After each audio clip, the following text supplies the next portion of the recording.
मित्रांनो, स्वागत आहे तुमचं आपल्या कृषी अपडेट यूट्यूब चॅनलवरती।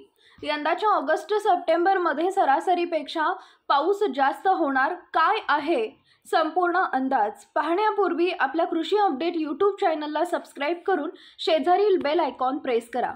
केरळमध्ये यंदाच्या नैऋत्य मान्सून कधीही सुरू होऊ शकतो। 4 महिन्यांच्या मुख्य पावसाळी हंगामाची लगबग सुरू झाली आहे। येत्या काही महिन्यात ला निनाच्या विकासामुळे यावर्षी चांगला पाऊस होण्याची शक्यता हवामान विभागाने वर्तवली आहे।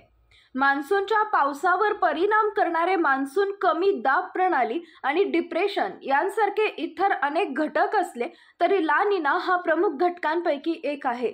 ला निना वर्षात कोणीही नियमित होणाऱ्या सामान्य पावसांपेक्षा जास्त पावसाची अपेक्षा करू शकतो। यावर्षी ला निना परिस्थितीमुळे ऑगस्ट आणि सप्टेंबरमध्ये अधिक पाऊस पडू शकतो असं भारतीय हवामान विभाग IMDचे महासंचालक मृत्युंजय महापात्रा यांनी सांगितलंय। भारतीय हवामान खात्याने नुकताच जून ते सप्टेंबर दरम्यान असणाऱ्या नैऋत्य मोसमी पावसाचा अंदाज व्यक्त केलाय।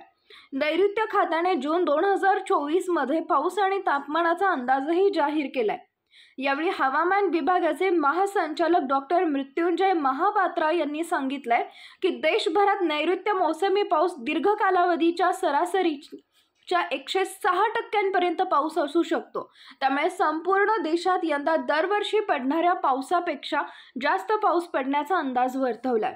यापुढील हवामान अंदाज पाहण्यासाठी चॅनलला सबस्क्राइब करा। धन्यवाद।